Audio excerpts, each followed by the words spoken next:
BPJS sudah surplus 56,6 triliun. Bayar rumah sakit sekarang tinggal 14 hari. Luar biasa manfaatnya ini.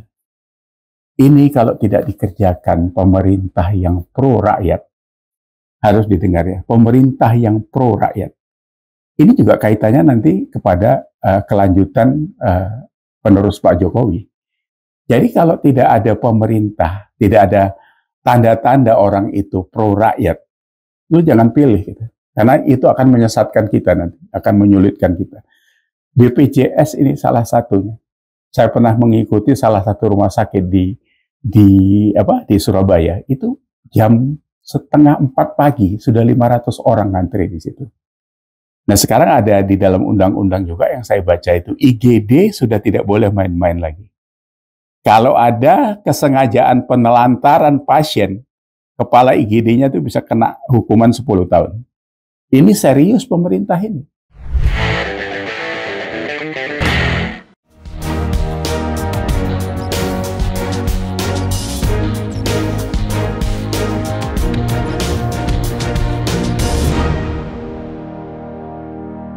Kita ketemu lagi di Respon. Kali ini kita akan bahas ngobrol tentang BPJS.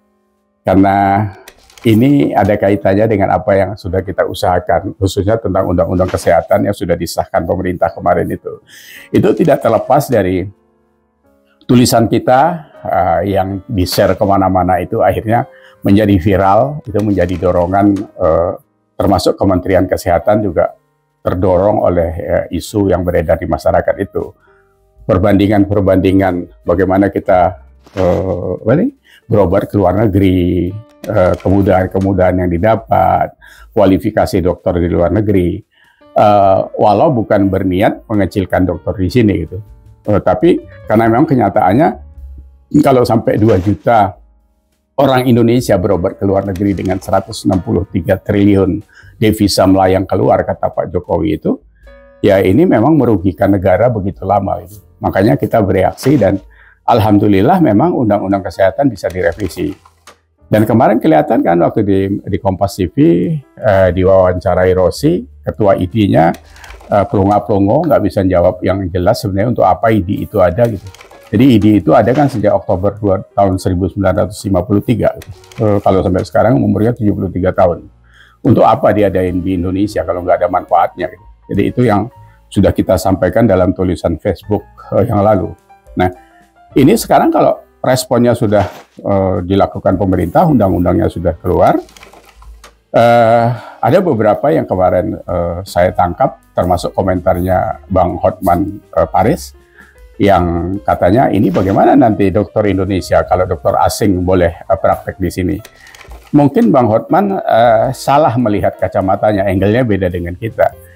Kalau kita sih ngelihatnya positif saja, karena begitu dokter asing bisa praktek di Indonesia, itu akan berkompetisi dengan dokter Indonesia. Jadi dokter di sini nggak boleh santai-santai lagi, nggak boleh lagi menjadi tukang tulis resepnya pabrik obat gitu. Jadi kalau ngeresepin obat yang benar, analisanya yang benar, menjadi profesional, tentunya nanti habis ini juga menjadi dokter spesialis akan lebih gampang, tidak seperti sekarang ini berbelit-belit ke sana kemari, harus punya surat izin itu dan mahal sekali gitu. Nah itu. Belum lagi kalau kita lihat dari devisa. Kalau dia bisa disaring, orang kita ini tidak keluar lagi berobat, tidak 100% lah, karena memang tidak segampang itu juga kepuasan hubungan dengan dokter di Malaysia, di Penang dan sebagainya itu. Tapi paling tidak bisa mengurangi. Kalau dokter Penang bisa praktek di Medan namanya, atau dokter Kuala Lumpur praktek di Jakarta. Jadi tidak harus ketemu di rumah sakit di sana. Devisanya kan kita sudah ngirit, tidak harus bayar pesawat, tidak harus bayar hotel. Gitu. Mereka datang kemari, malah mereka yang naik pesawat, bayar pesawat masuk kemari, bayar pajak di sini, itu kan menguntungkan. Jumlahnya berapa kita belum tahu menghitungnya ya. Tapi yang pasti ya positif. Belum lagi dokter-dokter kita yang kuliah di luar negeri yang selama ini tidak bisa masuk ke Indonesia karena dihalangi oleh ID, karena dia bilang harus tahu mereka belajar apa di sana. Ilmu kedokteran yang jelas-jelas mohon maaf kita juga masih ketinggalan sama kedokteran barat gitu kan. Oh, kita yang mau nyaring seolah-olah apa yang kata Rose itu, seolah-olah kualifikasi kita ini lebih tinggi dan paling tinggi di dunia soal kedokteran ini, sehingga kalau orang masuk sini itu harus disaring dulu gitu. Ini cocok nggak sama kita nih? Ini yang dicocokkan apanya, dengan peraturannya atau ilmunya gitu kan? Ini kadang-kadang kebalik-balik gitu kan. Gitu. Ini sama juga kalau Pak Capres kualifikasinya sudah tinggi, yang lamar kerendahan gitu. Kecuali Ganjar Pranowo gitu. Jadi ini yang terjadi. Jadi di Indonesia ini seperti itu. Jadi mudah-mudahan dengan undang-undang kesehatan yang sudah direvisi itu akan makin baik. Nah, tadi pagi kita baca bahwa BPJS sudah surplus 56,6 triliun. Bayar rumah sakit sekarang tinggal 14 hari. Luar biasa manfaatnya ini. Ini kalau tidak dikerjakan pemerintah yang pro rakyat, harus didengar ya, pemerintah yang pro rakyat. Ini juga kaitannya nanti kepada kelanjutan penerus Pak Jokowi. Jadi kalau tidak ada pemerintah, tidak ada tanda-tanda orang itu pro rakyat, lu jangan pilih gitu. Karena itu akan menyesatkan kita nanti, akan menyulitkan kita. BPJS ini salah satunya. Saya pernah mengikuti salah satu rumah sakit di Surabaya. Itu jam 3:30 pagi sudah 500 orang ngantri di situ. Nah, sekarang ada di dalam undang-undang juga yang saya baca itu, IGD sudah tidak boleh main-main lagi. Kalau ada kesengajaan penelantaran pasien, kepala IGD-nya itu bisa kena hukuman 10 tahun. Ini serius pemerintah ini. Kalau selama ini kan enggak. Pasien ditelantarkan, mau perpanjang nginap nggak dikasih, harus pulang dulu, balik lagi dan sebagainya. Jadi apa yang dilakukan pemerintah, termasuk Kementerian Keuangan, ini serius untuk rakyat Indonesia ini. Kesehatan ini begitu rentannya di kita ini. Makanya orang pada lari keluar itu yang punya duit gitu. Tapi kalau yang tidak kan terpaksa bertahan, kadang-kadang bisa mati di jalan gitu. Apalagi kalau di Papua yang dulu pernah kita kupas, satu dokter di Papua untuk 4 puskesmas gitu. Sementara di Jakarta 4 dokter untuk 1 puskesmas. Jadi saya pernah sampaikan itu nunggu dokternya belum ketemu mati duluan itu kalau di Papua sana. Begitu menderitanya rakyat kita yang di ujung-ujung di pinggir-pinggir Indonesia itu. Nah, ini mudah-mudahan dengan adanya undang-undang kesehatan yang baru mendapat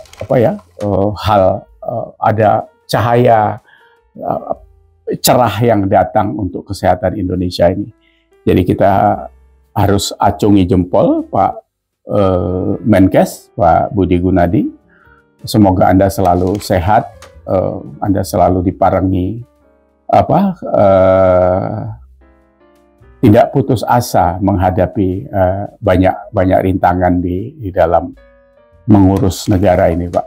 Jadi Bapak ditempatkan di situ mula-mula dicemooh karena Bapak bukan dokter kan gitu. Ternyata memang kalau Bapak dokter itu susahnya sama dengan dokter terawan gitu. Dokter terawan bisa disingkirkan sama mereka gitu. Ternyata Pak Budi Gunadi tidak bisa seperti itu karena justru bukan dokter, Bapak menang di situ gitu. Jadi kami ucapkan selamat atas undang-undang kesehatan yang baru ini. Semoga ini membawa manfaat yang begitu besar dan pasti membawa manfaat yang besar kepada rakyat Indonesia. Sekali lagi kita berdoa semoga Indonesia selalu sehat, selalu semangat agar kita ke depan diberi kekuatan dalam menjaga Indonesia bersama. Terima kasih sudah menyimak di Respon.